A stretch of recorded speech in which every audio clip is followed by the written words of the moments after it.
Twinky the Dinky Dog by Kate Klimo, illustrated by Michael Fleming.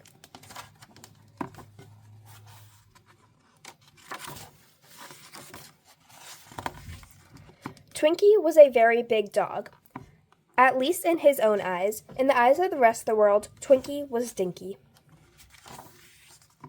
Twinky's owner treated him like a dinky dog. She carried him like a purse. She dressed Twinky up in silly sweaters. She sent Twinky to charm school. She called him Twinky Poo, and she made him go potty on a wee-wee pad. That was the worst. Twinky wanted to run with the big dogs in the big dog park. He dreamed of curb and tree trunk and new mown lawn and long, wide sidewalks in the misty dawn. But Bubba and Tank and Bertha wanted nothing to do with Twinky because his owner carried him around like a purse, because his owner dressed him in silly sweaters, because his owner called him Twinky Poo, because his owner made him go potty on a wee-wee pad.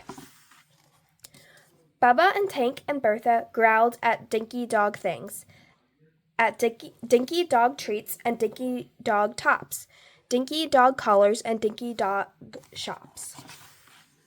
It was not fair. In his heart, Twinky knew he was a big dog. Was this any way to treat a big dog? No, it was not. Twinky would show them. He waited until his owner was busy talking on the phone. Then he wiggled and jiggled loose.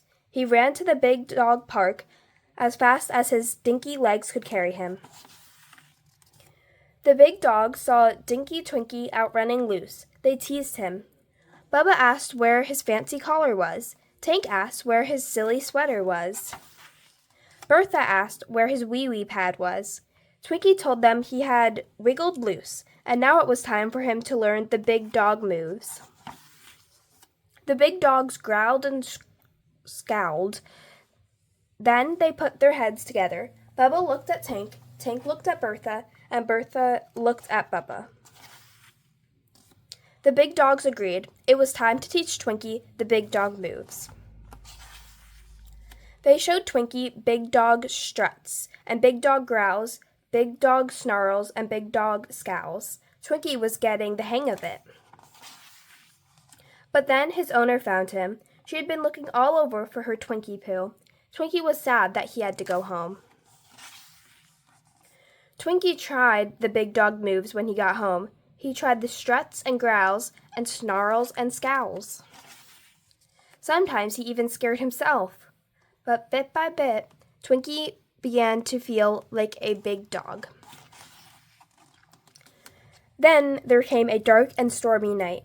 Twinky heard a scary noise outside the door. So did Twinky's owner.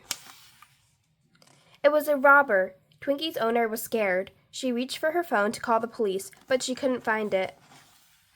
She did not know what to do, but Twinky did. Twinky did what the big dogs did. Twinky scowled and snarled and strutted to the door.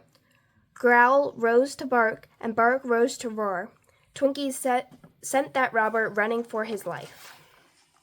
The whole world soon heard about Twinky. His picture was on the front page of the newspaper. Things changed for Twinky. No more being carried around like a purse, no more silly sweaters, no more charm school, and no more wee-wee pad. That was best of all. Now Twinky ran with the big dogs, with Bubba and Tank and Bertha. Now Twinky enjoyed curb and tree trunk, and new mown lawn, and long, wide sidewalks in the misty dawn. Twinky was not Dinky, and now the whole world knew it. The end.